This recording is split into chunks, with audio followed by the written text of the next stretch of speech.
अच्छा लग रहा है और मैं समझता हूँ कि जो लैब्रोन डायमंड है, मैं समझता हूँ कि ये फ्यूचर है और ये धंधा इतना बड़ा हो जाएगा कि दुनिया में सब लोग याद करेंगे, उसका फिगर कहाँ से कहाँ पहुँच जाएगा।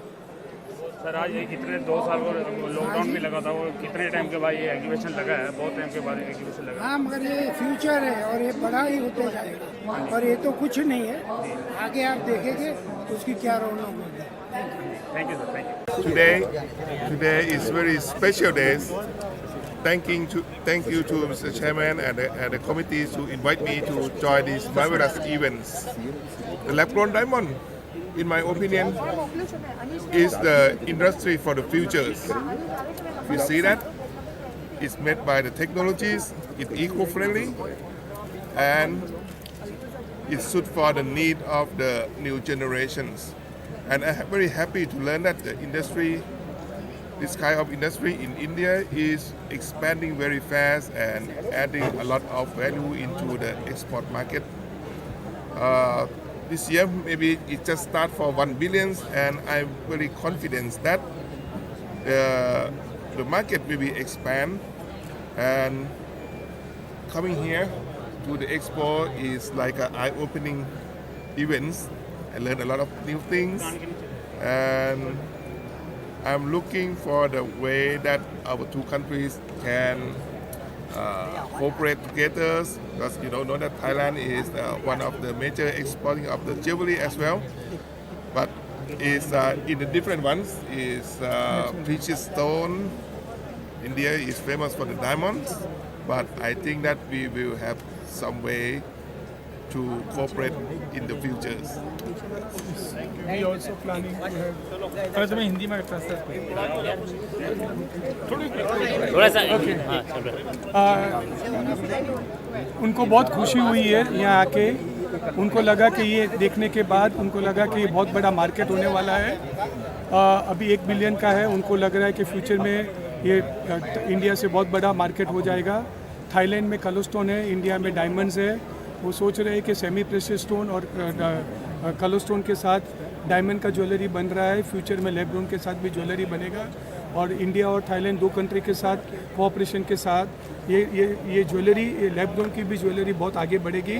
और थाईलैंड हमेशा इंडिया के साथ है मदद के लिए और ज्वेलरी के साथ, कलरस्टोन के साथ करने के लिए। फ्यूचर में थाईलैंड भी एक बड़ा मार्केट हो सकता है लैब-ग्रोन का, और थाईलैंड के मीन्स यंग जनरेशन भी ले सकने वाले हैं। जैसे अमेरिका में अभी बढ़ रहा है, जैसे पूरे ग्लोबल में बढ़ेगा तो थाईलैंड में भी बढ़ेगा।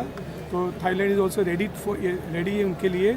और इंडिया जैसे बढ़ रहा है लैब-ग्रोन में, उसकी कोई सीमा नहीं है और पूरे कंट्री, पूरे वर्ल्ड को कवर करेंगे। तो थाईलैंड को भी उनके साथ ये रेस में आगे बढ़ना है और साथ में मिल के करना है। जैसे मैं थाईलैंड का एसोसिएशन का वाइस प्रेसिडेंट हूँ। हम लोग हमेशा बोलते हैं कि हमारा एक कंट्री है 2 एसोसिएशन है। Thailand association, Indian association is, जैसे इंग्लिश में बोलता हूँ 1 कंट्री 2 एसोसिएशन। तो जैसे इंडिया का एसोसिएशन और थाईलैंड का एसोसिएशन दोनों सहयोग करके ये लैब-ग्रोन के साथ, कलरस्टोन के साथ एक नई ज्वेलरी लाइन चालू करेंगे जो पूरे वर्ल्ड मार्केट में कॉन्कर करेंगे और पूरे वर्ल्ड मार्केट को सप्लाई करेंगे। सर ये एक्चुअल जो डायमंड है, जैसा हम लोग बोलते हैं एक डायमंड अमेरिकन डायमंड बोलते हैं, ये जो लैब-ग्रोन डायमंड, ये क्या मतलब ये जो डायमंड जो है ना, ये इसके बारे में बताइए। मतलब किस तरह का डायमंड है? जैसे हम लोग बोलते हैं यूएस डायमंड लोगों के लिए, जो पब्लिक के लिए, इंडियन के लिए या तो लोगों के लिए, किस तरह की डायमंड है? मैं Shashikant Dalichand Shah, chairman lab grown diamond jewellery and promotion council, Mumbai, India. आपने जो सवाल पूछा कि कैसा टाइप का डायमंड है, डायमंड एक ही होता है जो ज़मीन में से निकलता है, जिसको हम हीरा कहते हैं। जो ज़मीन में से निकलता है, जिसको बनने में 400 से 4000 साल लगता है, जो अपनी कुदरती धरती इसमें से अपने को उछाल के देती है। और विश्व को सबसे पहला डायमंड देने वाला, हीरा देने वाला देश अपना हिंदुस्तान ही है। जो गोलकोंडा माइंस बोला जाता था हैदराबाद के साइड का, और जाते जाते वो अफ्रीका, कनाडा, ऑस्ट्रेलिया में होते गया। लेकिन वो डायमंड सिर्फ बड़े लोगों के लिए ही था, राजा महाराजा और रानियों के लिए था। बाद में बड़े बड़े साहूकार आए, उनके लिए था। जाते जाते जाते अमेरिका की शोध के अंदर अमेरिकन डायमंड बना, जो मेड ऑफ प्लास्टिक, बाद में आया सीजेड क्यूबिक ज़िरकोनिया, उसके बाद आया मोजोनाइट, सिलिकॉन कार्बाइड। और ये जो लैब ग्रोन डायमंड है, ये डायमंड में से ही डायमंड बना, मशीन में उगा, बना नहीं है। आपने खेती के अंदर, खेत बाड़ी के अंदर गेहूँ डाला और गेहूँ उगा। इसके अंदर भी, ये डायमंड के अंदर भी जो डायमंड का कण है छोटा, उसको ही मशीन में छोड़ा। और जो धरती के अंदर, ज़मीन के अंदर, माइंस के अंदर, खान के अंदर जो तापमान दबाव मिलता है, वो ये मशीन में मिलाया जाता है। और जो 400 से 4000 साल लगता है, ये 35 से 40 दिन में वो डायमंड उग के बाहर आता है। Physically, chemically, optically same property. इसका सर्टिफिकेट भी आता है, जिससे नेचुरल डायमंड का सर्टिफिकेट आता है। GIA, IGI, HRD, AGL, ये सब देते हैं। लेकिन वो वाइट कलर का था, उसके अंदर लिखा जाता है डायमंड। और हमारे डायमंड के अंदर भी सर्टिफिकेट आता है लैब ग्रोन डायमंड। डायमंड शब्द है, बाकी किसी को डायमंड शब्द मिला नहीं है। और वर्ल्ड ने, विश्व ने इसको मान्यता दे दी है।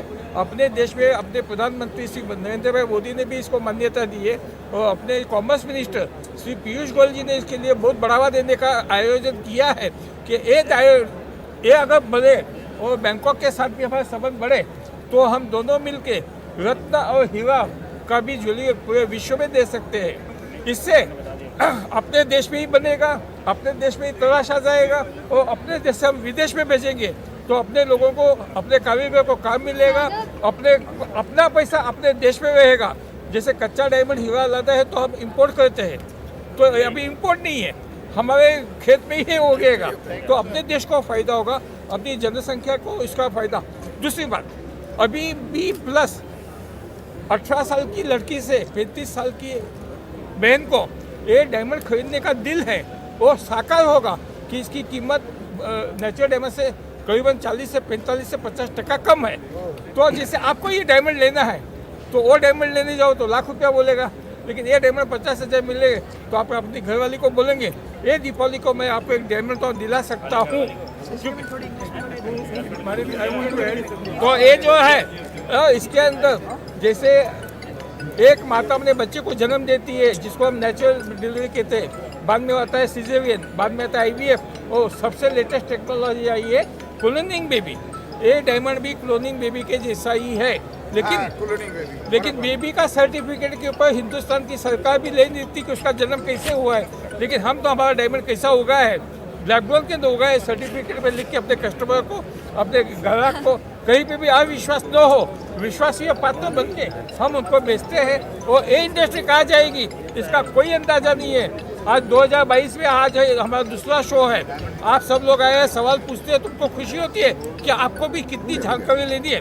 तो हम पूरे देश की जनता को ये समाचार देते जाता है, एक प्योर डायमंड है, ये ब्लड डायमंड नहीं है, एक ग्रीन डायमंड है, इससे कोई आपको नुकसान नहीं है। आपके लिए कोई भी छोटी से छोटी लड़की भी एक 10 सेंट का हीरा लेके अपनी चूक बना सकती है। इससे पूरे हिंदुस्तान के अंदर सोना खरीदना आसान है, लेकिन डायमंड खरीदना सस्ता हो जाएगा। लेकिन अभी हर किसी का सपना पूरा होगा कि मेरे पास भी एक हीरा है। अच्छा, I want to add something. As a Thailand, thank you. One minute. As a Thailand, हम लोग Thailand के we are proud to say कि we were the first people who came to inaugurate the first fair. Now we are the second time also we have done the inauguration of the lab-grown diamond. We think that jewelry marketing, the third largest jewelry market is Thailand.